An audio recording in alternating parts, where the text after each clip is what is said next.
Hello friends, welcome to my YouTube channel. आप सभी को गुड इवनिंग, राम राम, नमस्कार। What are you feel connected with.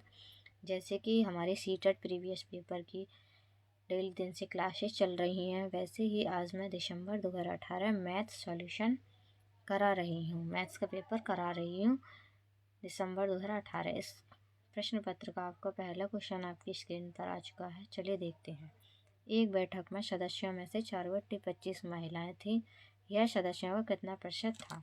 ठीक है, हमसे पूछा कितना प्रतिशत था। 4/25 का हमें परसेंटेज ज्ञात करना है, तो ये आ जाएगा 25 चौका 100, 4 चौक 16%। ठीक है, ऑप्शन थर्ड इज करेक्ट। इसमें हमारा ऑप्शन तीसरा सही हो जाएगा। ऐसे ही हमारा अगला क्वेश्चन है। एक दुकानदार ने अपनी कीमतों में से 10% की कमी की। ठीक, और एक सामान की नई कीमत क्या है जो पहले 500 रुपये में बेची जाती है। ठीक है, पहले हमें 500 का निकालना है, हमें 10%। ठीक है, तो ये कितना आ गया 50। तो इसमें इसने 50% की कमी की है, मतलब 10% की। तो हम 500 में से 50 माइनस कर देंगे, तो ये कितना आ जाएगा हमारा 450। Option third is correct. ठीक, इसका हमारा तीसरा क्वेश्चन ऑप्शन सही हो जाएगा। ऐसे ही हमारा अगला क्वेश्चन है। नीचे तापमान सेंटीग्रेड में दिए हैं। ठीक, एक डेटा सेट दिया गया है 8। ये हमारा दे रखा है डाटा। ठीक है, इसमें हमें क्या ज्ञात करना है, परिसर। परिसर क्या होता है हमारा, सबसे बड़ी संख्या परिसर। ठीक है, परिसर या रेंज, सबसे बड़ी संख्या माइनस सबसे छोटी संख्या। ठीक, सबसे बड़ी संख्या कितनी है इसमें हमारी 10, और सबसे छोटी है हमारी 0 माइनस 0। तो आंसर क्या जाएगा 10 सी। ठीक, ऑप्शन फोर्थ इज करेक्ट। ऐसे ही हमारा अगला क्वेश्चन है। एक सिक्का 10 बार उछाला जाता है और परिणाम इस प्रकार अवलोकित किए जाते हैं कि head tail head tail tail. ठीक है, तो चित एच चित है, टी पट है। चित प्राप्त होने की संभावना ज्ञात करनी है हमें। ठीक है, चित T H T T H T H H. ठीक, तो इसमें हमें एन हमारी एन एस टोटल कितनी है 10। एन ई हमें ज्ञात करना चित होने की। चित क्या एच 1 2 3 4 5 6। ठीक, एन ई कितना हमारा 6। ठीक, इसके बाद हमें क्या ज्ञात करना एन ई 6/10। तो कितना आ जाएगा ये 3/5। 3/5 ऑप्शन फर्स्ट इज करेक्ट। ठीक है,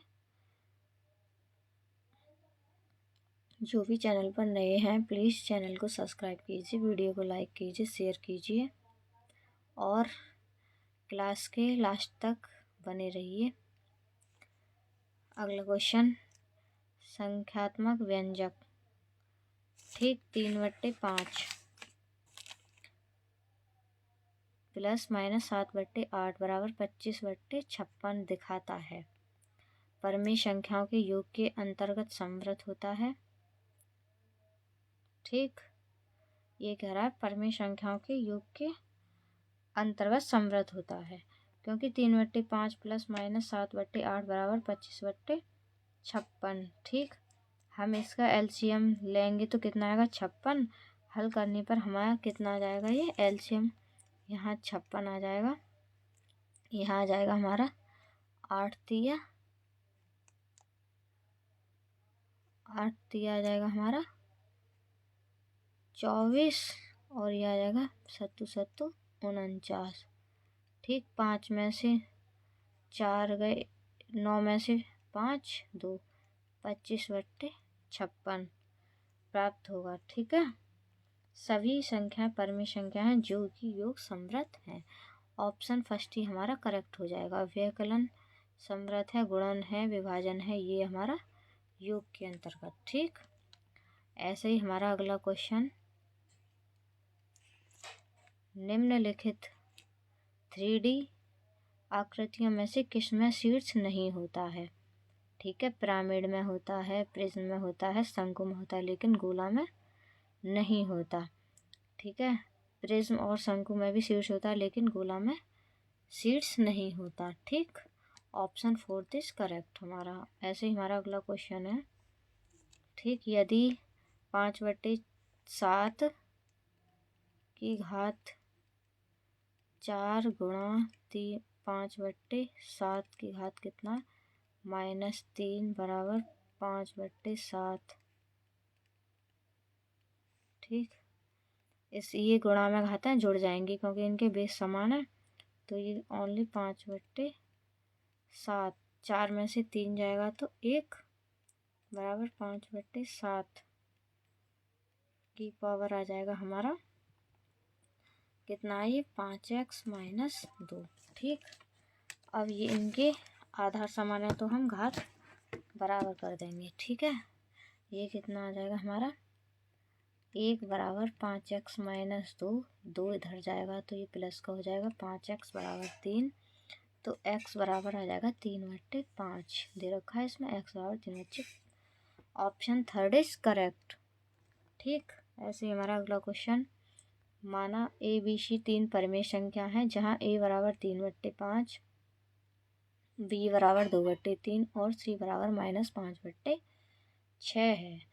निम्नलिखित में से कौन सा विकल्प सत्य है। अगर किसी को स्पीड तेज लग रही हो तो वो स्पीड को स्लो करके देख सकते हैं, और जिसको स्लो लग रही है वो स्पीड अपना बढ़ा सकते हैं। ठीक, हमारा तो इसमें हमारा ABC। ठीक है, तो ये रखा ABC, तो BAC ये नहीं होगा, भाग में है तो भाग में A+C ये भी नहीं होगा, A+B और CA+B। Option 3 is correct. ठीक, हमारा ऑप्शन 3 सही हो जाएगा क्योंकि तीनों के मान अलग अलग हैं और तीनों की वैल्यू रखने पर उत्तर सेम आएगा। ठीक, ऑप्शन 3 इज हमारा करेक्ट हो जाएगा। इसके बाद हमारा अगला क्वेश्चन है। ज्यामितीय निरूपण जो संपूर्ण और उसके अंश के बीच में संबंध दिखाता है। ज्यामितीय और उसके अंश में संबंध दिखाता है, हिस्टोग्राम तो दिखाएगा नहीं। पाई चार्ट ठीक है, हमारा पाई चार्ट एक ज्यामितीय निरूपण है जो संपूर्ण और उसके अंश के बीच सीधा संबंध दिखाता है। गोला पूरे को दर्शाता है और अंश उसके भाग को जो गोले में दिए रहते हैं। ठीक, इसका आ जाएगा हमारा option 2 is correct, pie chart. ऐसे ही हमारा अगला क्वेश्चन है। यदि Q एक प्राकृतिक संख्या P का वर्ग है तो P है। यदि Q एक प्राकृतिक संख्या है, P का वर्ग Q है, ये इसका वर्ग है, तो ये क्या हो जाएगा, Q का घनमूल। ठीक, तो ये आएगा Q का घनमूल, Q का वर्गमूल, सॉरी घन तो है नहीं, वर्गमूल। Option 2 is correct. ठीक, इसके बाद हमारा अगला क्वेश्चन है। √91 प्लस √70 प्लस √121, इसको हम सॉल्व करेंगे। ये 91 प्लस 70, ये किसका है हमारा 11 का, 11 में 11 121, तो ये रूट हट जाएगा, 11 आ जाएगा। ठीक है, ये आ जाएगा हमारा 191 प्लस ये किसका है हमारा 9 का, तो यहाँ कितना आएगा 9, यहाँ कितना हो गया 100, तो कितना आ गया 10। Option 2 is correct. ठीक, ऐसे ही हमारा अगला क्वेश्चन है। एक पार्क में 784 पौधे व्यवस्थित किए जाते हैं ताकि पंक्ति में पौधों की संख्या पंक्तियों की संख्या के समान हो, तो प्रत्येक पंक्ति में पौधों की संख्या कितनी होगी। ठीक, तो ये कह रहा है कि 784 पौधे व्यवस्थित करने हैं। ठीक है, तो 784 हमें ऐसे लगाने के इस पंक्ति में समान हो और ऐसे भी चारों तरफ से बराबर हो। तो ये क्या हो गया हमारा 4a बराबर 784, ये आ जाएगा हमारा 784 है ना ये, तो ये आ जाएगा हमारा वर्ग ए स्क्वायर बराबर 784। 784 किसका वर्गमूल है हमारा 28। ठीक है, ये आ गया हमारा ऑप्शन सेकंड इज करेक्ट। ठीक ऐसे ही हमारा अगला क्वेश्चन है, यदि दो राशियां x और y एक दूसरे के व्युत्क्रम रूप से घटते बढ़ते हैं तो निम्नलिखित में से कौन सा सत्य है। उनके संबंधित मानों का अनुपात एक समान बना रहता है। घटते बढ़ते हैं तो एक समान तो पॉसिबल ही नहीं है। उनके संबंधित मानों का अनुपात एक समान रहता है, ये ठीक है। ठीक है, ये दे रखा हमें x व्युत्क्रम है y के, तो इनका अनुपात तो सेम हो सकता है, अर्थात एक प्रभाव दूसरे पर अपने आप प्रभाव डालता है, अतः संबंधित मानों का गुणन एक समान बना रहता है। ठीक, ये करा हमारा उनके संबंधित मानों का गुणन एक समान बना रहता है। एक समान तो ऑप्शन सेकंड इज करेक्ट। ठीक है, योग भी नहीं होगा और उनसे संबंधित अंतर भी नहीं होगा।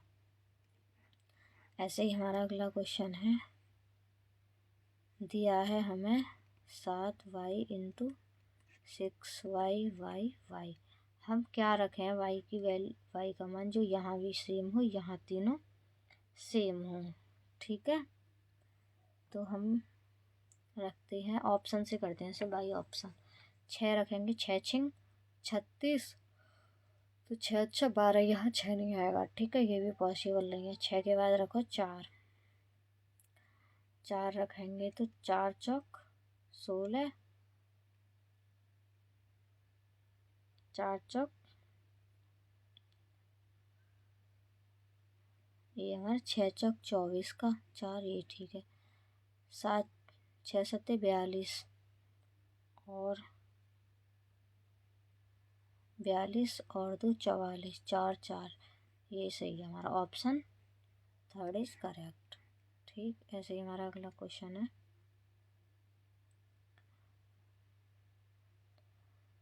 700 मीटर स्क्वायर क्षेत्रफल के एक आयताकार टैंक को भरने के लिए 140 मीटर क्यूब पानी की आवश्यकता है। टैंक में पानी के स्तर की ऊंचाई ज्ञात करनी है हमें। ठीक, हमारा क्षेत्रफल दे रखा है, हमें क्षेत्रफल का सूत्र क्या है, आयत का लंबाई गुणा चौड़ाई। लंबाई है हमारी 140 और चौड़ाई हमें ज्ञात करनी है, और दे रखा है क्षेत्रफल 700। ठीक है, ये कट गई हमारी 7 दूनी 14, 7 एकम 7 दो पंचे 10, बी आ गई हमारी 5 दूनी 10, एच चौड़ाई कितनी आ गई हमारी 5। हमें क्या ज्ञात करना है इसमें, हमें ज्ञात करना है इसमें टैंक के पानी के स्तर की ऊंचाई h है ना, हमें ज्ञात करनी है इसकी h। तो ये आ जाएगा हमारा आधार का क्षेत्रफल बराबर ऊंचाई। यहाँ आ गई हमारी 2 पंजे 10, 5 आ गई ना, ये आ गई हमारी 5। ठीक, आधार के क्षेत्रफल की ऊंचाई 700 दे रखा, आधार ऊंचाई दे रखी है h, आधार का क्षेत्रफल हमारा 140, तो h बराबर सीधे ही हो जाएगा 140 बट्टे 700, तो ये आ जाएगा हमारा 14 पंजे 70, 1/5। ठीक, अब हमें ज्ञात करना है ये किस में दे रखा है, क्यू में, सेंटीमीटर में, क्या मीटर में, हमें बनाना है सेंटीमीटर में। तो हम इसमें किसकी मल्टीप्लाई कर देंगे 100 की, तो ये 4 दो पंजे 5 दूनी 10, ये आ जाएगा 20। Option second is correct. हमारा आज इसमें इतने ही क्वेश्चन दे रखे हैं। आज की क्लास हमारी यहीं समाप्त होती है। जो भी इस चैनल पर नए आए हैं प्लीज़ चैनल को सब्सक्राइब कीजिए, वीडियो को लाइक कीजिए, शेयर कीजिए और ऐसे ही बने रहिए डेली क्लासेस के लिए। Good night, thank you.